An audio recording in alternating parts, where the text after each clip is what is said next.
Most fathers get walked down the aisle by their daughters one day, and thank God for the honor. I got walked out of a conference room by mine, and she didn't even look back to see if the door hit me on the way. Welcome to Dad's raw revenge. Get comfortable, because this one takes a while to build, and it earns every minute of it. Drop a comment and tell me where you're watching from. Hit that like button, and if you haven't already, go ahead and subscribe. You're going to want to see how this one ends. Here, let me back up. My name is Walter Hendricks. Everybody who's known me more than 5 minutes calls me Walt. I'm 62 years old. I live outside Danville, Ohio, in a house I built additions onto with my own 2 hands over 31 years. And I drive a 2006 Chevy Silverado that's got 214,000 miles on it and still starts every morning like it owes me money. I coach the 11 and under Danville Hawks in the spring. I fix my neighbor's lawnmowers for free because it gives me something to do with my hands on Saturdays. And until 8 months ago, most people in this town thought I was a retired dispatcher living off a modest pension. That part was true. It just wasn't the whole truth. I am not a dramatic man. I want to say that up front, because everything that happens in this story might make you think otherwise, and I need you to understand that's not who I am. I don't raise my voice. I don't slam doors. My late wife Carol used to say I had the patience of a fence post, and she meant it as a compliment, mostly. When something hurts me, I go quiet. I chew on it. I wait. That's just how I'm built. 34 years ago, I started driving a delivery route for a little regional freight outfit called Blackline Transport, hauling auto parts between 3 counties in a truck, with a busted heater and an AM radio that only picked up 1 station. I worked my way into dispatch, then into scheduling, then into operations. Nobody handed me anything.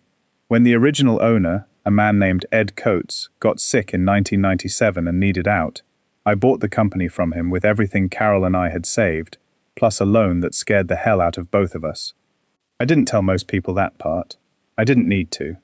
Blackline stayed small in this town's eyes. A few trucks, a lot at the edge of the industrial park, and I let people believe that's all it was. What this town didn't know, what my own daughters didn't know, is that over the next 25 years, Blackline Transport quietly bought out 4 smaller carriers, merged into a regional logistics holding company called Meridian Point Freight Group, and I sat on that as the majority owner under a management structure, with my name nowhere near the letterhead. I did that on purpose. I've watched what money does to people, what a title does to people, and I did not want my daughters growing up measuring their father by a number on a page. I wanted them to know a man who showed up to every recital, who never missed a game, who fixed what was broken and asked for nothing back. Carol agreed with me on that, right up until the cancer took her 4 years ago. 900 and some employees across 3 states report, one way or another, up through me. Almost none of them know my face. That's the hidden card in this story. Hold on to it, because it matters more than you think right now. Carol and I raised 2 daughters. Kayla is 34, married to a man named Preston who sells commercial insurance, and talks about his golf handicap more than any human being should. Danielle is 31, and for most of her life she was the one I understood best. Danielle was the kid who wanted to ride along on my Blackline runs when she was 7, who used to sit in the passenger seat of a truck twice her size asking me questions about diesel engines. She majored in business administration, and 4 years ago I helped get her a coordinator position, through a completely separate hiring channel, no favoritism visible to anyone, at a staffing and placement firm called Corvin Talent Partners. Corvin, as it happens, handles executive and operational hiring for several companies in the region, including, quietly, Meridian Point. Danielle didn't know that. Nobody at Corvin knew that Meridian Point's ownership traced back to a soft-spoken 62-year-old man who still changed his own oil. For a long time, things were good. Danielle called me every Sunday. She brought her boyfriend, now fiancé, a decent enough guy named Marcus, out to the house for dinner once a month. I thought I had 2 daughters who loved their father the same amount, just in different ways. Kayla showed it loud. Big hugs, big gifts, big declarations on Facebook every Father's Day. Danielle showed it quiet. She'd fix my printer. She'd remember Carol's birthday without me having to mention it. She'd sit with me on the porch and just be there. I loved that about her. I thought I knew exactly who she was. I want to be fair here, because that matters to me. Danielle was not a cruel child. She was not raised to be cruel. Whatever happened to her, and something did happen, somewhere in the last few years, I don't fully understand it, even now. I've turned it over more nights than I can count. Best I can figure, watching Kayla build what looked like a picture-perfect life. The house, the husband, the vacations Preston posted twice a year, did something to Danielle. Made her feel like she was always one rung down. And somewhere along the way, being the good daughter, the reliable one, the one who didn't need attention, curdled into something that looked like resentment dressed up as duty. I noticed the shift about 18 months ago, small at first. She'd cancel our Sunday calls for things that used to be flexible. She started saying Kayla needs me for this, the way other people say, I have a doctor's appointment. Final, non-negotiable, above discussion. I didn't push. That's not how I operate. I figured family finds its own rhythm, and mine would come back around to me eventually. Here's the part where the warmth ends, and I need you to pay close attention, because everything after this is going to move fast, and it's going to sting. 8 months ago, in December, I decided I wanted a change. Not out of need. Meridian Point could have carried me comfortably into my 90s, but out of something harder to explain. I was 61 years old, alone in a house that Carol used to fill up with noise, and my hands wanted work that wasn't spreadsheets reviewed by lawyers 3 times removed from me. I missed being on the ground. I missed being somebody's co-worker instead of somebody's silent shareholder. So I did something I'd been quietly considering for over a year. I decided to step into a real, working operational role, regional logistics director, at one of Meridian Point's mid-sized subsidiary hubs, the one headquartered 40 minutes from my house in Newark, Ohio. Not as the owner walking in to hand himself a job. I wanted it done straight. I used a slightly different professional name on the application, Walter A. Hendricks, instead of Walter Hendricks, a small, deliberate distance, and I applied through the exact same public channel any other candidate would use. That channel happened to run through Corvin Talent Partners, where my daughter worked. I didn't plan that. I want to be honest with you about that, because it's the one coincidence in this whole story, and I need you to believe it, because everything that follows is real. Corvin handled Meridian Point's operational hiring pipeline for that region, and Danielle, 31 years old, 3 years into her career, had climbed to senior scheduling coordinator. She controlled interview calendars for exactly this kind of role. I didn't know that when I applied.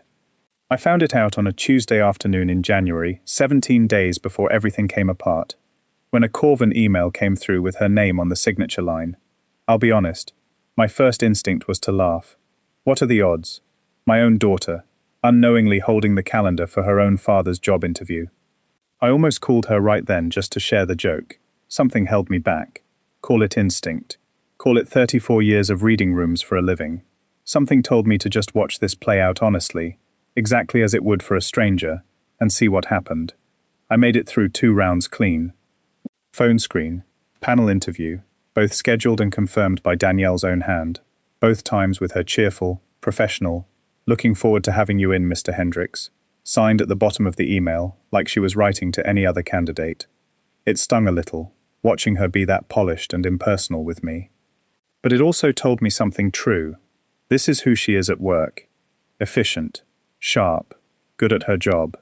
The final round was scheduled for a Thursday in late January, 9 a.m., in person, at the Newark Hub. A panel with the regional VP, 2 department heads, and HR. This was the interview, the one that decided it. I'd cleared my calendar 3 weeks out. I'd ironed a shirt I hadn't worn since Carol's memorial luncheon. I was, for the first time in longer than I want to admit, nervous about something that had nothing to do with money. 6 days before that interview, I got an email from Danielle's Corvin account. Not from Danielle, my daughter. From Danielle, the coordinator, it read, in full, professional, cheerful. "Hi, Mr. Hendricks. Due to a scheduling adjustment on our end, we need to move your final panel interview from Thursday the 30th at 9 a.m. to Monday, February 3rd, same time. Apologies for any inconvenience. We appreciate your flexibility." I didn't think much of it.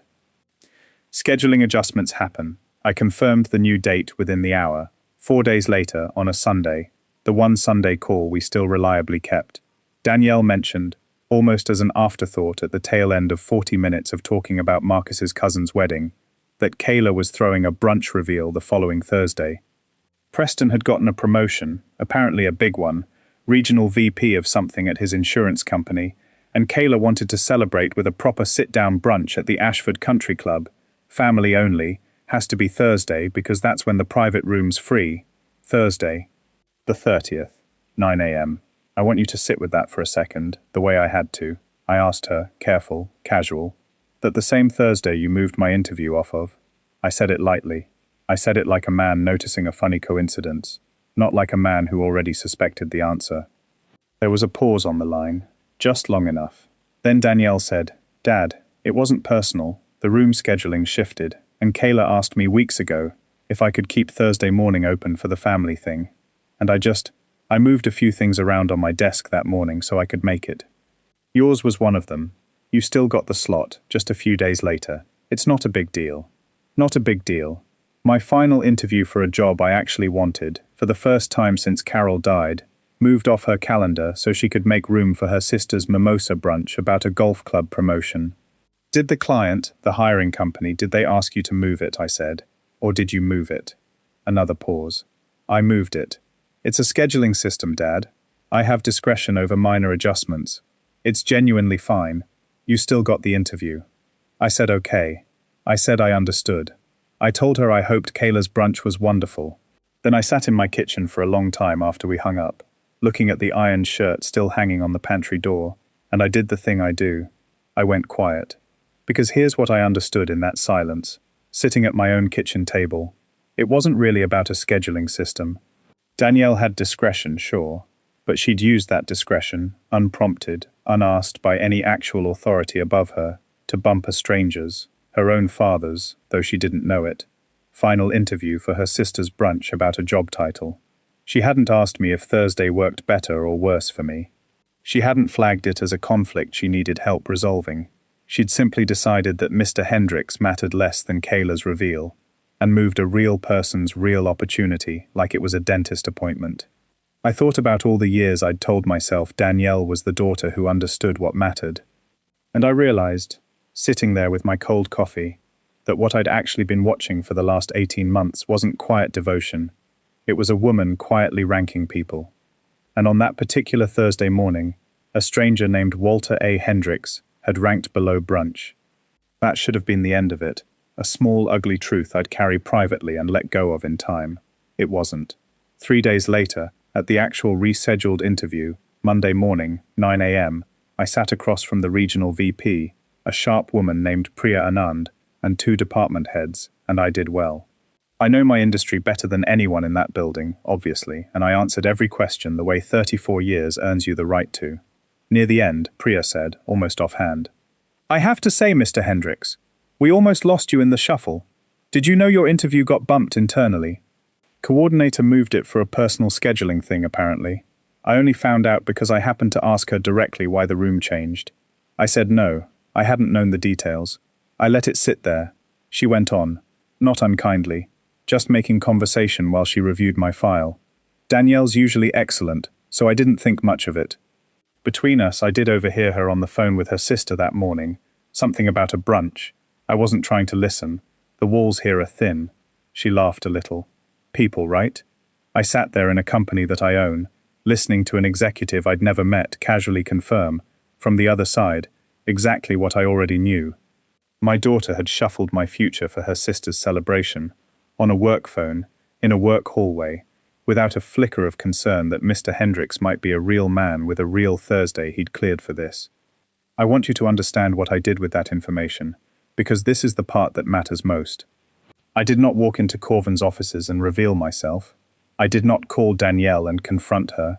I did not raise my voice, not once, not to anyone. I drove home in my Silverado, and I sat on my porch, and I thought about Carol, and what she would have wanted me to do with this. And somewhere in that quiet, something in me settled into a decision. Not yet. If you've been listening for a while, do us a favor and hit subscribe. It costs you nothing and it means a lot to us. Drop your thoughts in the comments. I read every one. Here's what not yet looked like, in practice, over the following 5 weeks. I got the offer letter for the Regional Logistics Director role 11 days after that final interview, from Corvin, signed by Danielle, cheerfully congratulating Mr. Hendricks on behalf of Meridian Point Freight Group. I accepted it under my legal name, Walter A. Hendricks, the same identity I'd used the whole way through. Nobody at the Newark hub connected that name to Blackline's original owner, or to Meridian Point's controlling shareholder, because I'd spent 25 years making sure nobody would. I did not tell Danielle I got the job. I let her find out the ordinary way, from a form email Corvin's system auto-generated once the offer was signed, the kind that goes to the coordinator of record as a matter of routine. She texted me that Sunday, "Congrats BWA. Sora Hendricks got the Newark director role through my desk. LOL. No relation, right?" I told her small world, must be a distant cousin. She believed it instantly, because why wouldn't she? It never once crossed her mind that her quiet, printer-fixing father might be sitting on something bigger than a pension. While I was settling into the role, genuinely settling in, by the way, I want you to know I loved that job, loved being back among people who talked freight and routes and real problems. I was also doing something else in parallel, calm and unhurried. I had my longtime corporate counsel, a sharp, careful man named Arthur Weiss, who'd handled Meridian Point's structure for 18 years, quietly pull the full org chart connecting Meridian Point's ownership through to its vendor and staffing partners. I wanted, in black and white, the exact chain of authority that ran from me down through Meridian Point's leadership, through the Newark hub, and out to Corvin Talent Partners as a contracted vendor. It existed. It had always existed. I'd simply never had a reason to look at it as a weapon before. I also asked Arthur, gently, no urgency in my voice, to pull 3 years of Corvin's scheduling logs for Meridian Point's executive and director-level candidate pipeline. Not because I wanted to build a case against my daughter out of spite. I told myself, and I meant it, that I wanted to know if this Thursday had been a one-time lapse in judgment born of family pressure, or a pattern. Carol used to say, "Don't sentence someone for their worst day, Walt, unless it's not actually their worst day. Then you owe them the truth." It was not a one-time thing. The logs, when they came back, showed 4 other instances over 2 years where Danielle had unilaterally moved final round candidate interviews, always for personal or family reasons documented in her own scheduling notes, always without escalating the conflict to a supervisor for approval, which was explicitly required under Corvin's own client service protocol for any client above a certain contract tier, a protocol Meridian Point sat well above. 2 of those 4 candidates had withdrawn entirely after their interviews got bumped twice. 1 had taken a competing offer elsewhere in the gap. My daughter's quiet discretion had cost people real opportunities, more than once, and nobody above her had ever known, because the moves were small enough, technical enough, buried deep enough in a scheduling system nobody audited. "I'm not angry," I told Arthur, when he laid it out for me over coffee in his office. "I'm just accurate now. I want to be accurate about who my daughter is at her desk, not who she is at my kitchen table." 6 weeks into my role at the Newark hub, I did the next quiet thing. I had Priya Anand, the regional VP, who by now had come to genuinely respect my work, no favor involved, I'd earned every ounce of it on merit, initiate Meridian Point's routine annual vendor performance review of Corvin Talent Partners, something that happened like clockwork every March regardless of anything I was doing personally. I simply made sure, through entirely proper channels, that the review this year included a full audit of scheduling log compliance across the account, the same kind of audit any responsible client runs periodically. I did not name Danielle. I did not need to. The data would speak on its own.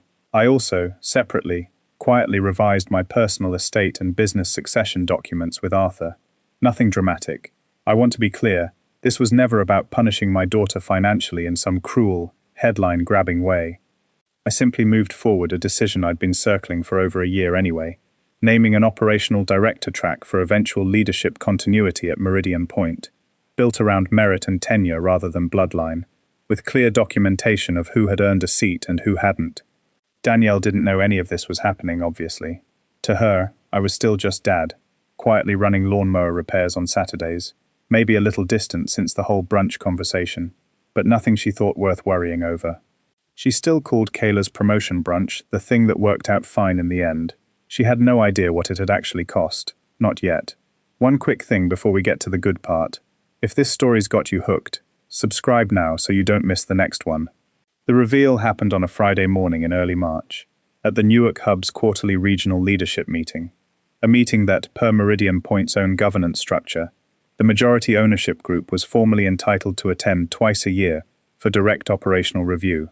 I'd let that seat sit empty, or send a proxy for over a decade. This year, I told Arthur, book it under my full legal name, and let's stop hiding. The conference room held about 20 people that morning, regional directors, department heads, 2 Corvin account representatives there to present the vendor performance review, and, because Corvin's client relationship policy required the assigned account coordinator to be present for any review touching her own handled accounts, Danielle. She walked in at 8:57 a.m., laptop bag on her shoulder, coffee in hand, completely unaware. She saw me at the far end of the table and did a small double take, the kind you do when you see your dentist at the grocery store, and gave me a confused little wave. "Dad? What are you—" She stopped herself, laughed it off as some kind of coincidence, found her seat with the other Corvin rep, and opened her laptop. Priya opened the meeting normally, ran through operational metrics, nothing unusual. Then she turned it over to the Corvin vendor review. Danielle's colleague ran through the standard slides: fill rates, time to hire, client satisfaction scores, all strong, all fine. Danielle relaxed visibly. This was routine. She'd sat through a dozen of these. Then Priya said, "Before we close the vendor segment, I want to hand it to Mr. Hendricks for a few remarks, given his role in requesting the expanded audit this cycle." I watched my daughter's face do something I will remember for the rest of my life. Confusion first. Mr. Hendricks, the new director, requested an audit of her account. Then something colder moving in underneath it, some instinct firing before her mind caught up to it. I stood up. I did not raise my voice. I never do. "Thank you, Priya," I said. "I'll keep this short, because most of what needs saying is in the report you all have in front of you." I let that land a second. I want to start by disclosing something most of you don't know. My legal name is Walter Allen Hendricks. Most of you know me as the regional logistics director I've been for the last 6 weeks. What you don't know is that I've also been the majority owner of Meridian Point Freight Group, through Blackline Transport's original holding structure, for the last 25 years. The room went very still. Someone's chair creaked. I applied for this role the same way anyone would. I interviewed the same way anyone would. And 6 weeks before I started, my final interview for this position got bumped. Not by the client, not by leadership, but by a Corvin scheduling coordinator who moved it, on her own discretion, to accommodate a family brunch. That coordinator is my daughter, Danielle Hendricks, sitting right there. I looked at her. I want you to know I didn't do it cruelly. I did it plainly, the way you read a weather report. Danielle didn't know who I was when she moved that interview.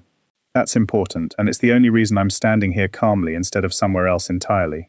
But the audit Priya's team requested this quarter, the one I asked for, in my capacity as majority owner, before I ever knew the coordinator on my own file was my daughter, found that this wasn't an isolated incident. 4 other candidates, over 2 years, had final round interviews unilaterally moved for personal reasons, without required escalation, in violation of Corvin's own client protocol. 2 of those candidates withdrew. 1 took a competing offer. That's not a family matter. That's a pattern that cost real people real opportunities, and it happened under a business relationship I'm ultimately responsible for. Danielle hadn't moved. Her coffee was going cold in front of her, untouched. I could see her doing the math in real time. Every Mr. Hendricks email, every cheerful confirmation, every casual, no relation, right? Text, collapsing backward into a single sickening picture. "I want to be clear about something," I said, and this part I did mostly for her, even though I said it to the room. I gave her every chance to tell me the truth on her own. I asked her directly, the week it happened, whether she'd moved that interview. She told me it wasn't a big deal. She had the chance to treat a stranger's opportunity, and later, once she found out, her own father's opportunity, with the seriousness it deserved. She chose Brunch, twice, if you count the conversation where I gave her the opening to make it right, and she waved it off instead. I could see her lips move slightly. Not big deal. The exact words I'd been carrying around in my chest for 6 weeks echoed back at her now in front of 20 people, and I watched them land on her the way they'd landed on me. I turned to Priya. "The audit findings and recommendations are in your packet." As majority owner, I'm formally requesting Meridian Point renegotiate its service agreement with Corvin to include mandatory supervisor sign-off on any final round schedule change, effective immediately, across every account we hold with them. That's not personal. That protects the next candidate who doesn't have an owner in the room to notice. Then, and only then, did I let myself say the last part, quiet, just to her, though the whole room heard it. Danielle, Corvin's account restructuring puts direct oversight of the Meridian Point relationship under the Newark Hub's regional director. That's me, effective this morning. That means going forward you report through my office for anything touching this account. I didn't ask for that specifically. It's just where the org chart landed once the truth came out. Now she works under me. Not out of cruelty, not because I wanted to lord anything over her. Because the structure I'd hidden for 25 years to protect my daughters from the weight of money had, in one Thursday morning, been quietly used against a version of my daughter I hadn't fully recognized, and once the truth was on the table, there was no honest way to unknow it. She didn't say anything in that meeting. She closed her laptop, gathered her things with hands that weren't quite steady, and left the room a few minutes early, and nobody stopped her. Some men raised their voice to be heard. I've never needed to. The quietest sentence I said in that entire meeting, she still reports through my office, did more work than any shouting ever could have. That was 5 months ago now. I won't pretend the road since then has been simple. Danielle and I have talked, more than once, real conversations, hard ones, sitting at that same kitchen table where I first went quiet back in January. She's still at Corvin. She's better at her job than ever, actually. Turns out nothing sharpens a person's sense of fairness quite like watching their own unfairness reflected back at full size. We don't talk every Sunday like clockwork anymore, but we talk. And when we do, it's honest in a way it wasn't before, which I think, in the long run, is worth more than the easy kind of closeness we had. I still coach the Hawks in the spring. I still fix Mr. Delgado's lawnmower every June like it owes him a favor. Most nights I sit on that same porch, and some of them I think about Carol, and what she'd make of all this. I think she'd tell me I did it right. Plain, patient, no shouting, no lie left standing longer than it had to. Some men don't look powerful. They just are. And sooner or later, the people who mistake quiet for weak find out exactly which one they were dealing with all along. If you enjoyed this story, hit that like button, subscribe if you haven't already, and drop a comment letting me know where you're watching from. I'll see you on the next one.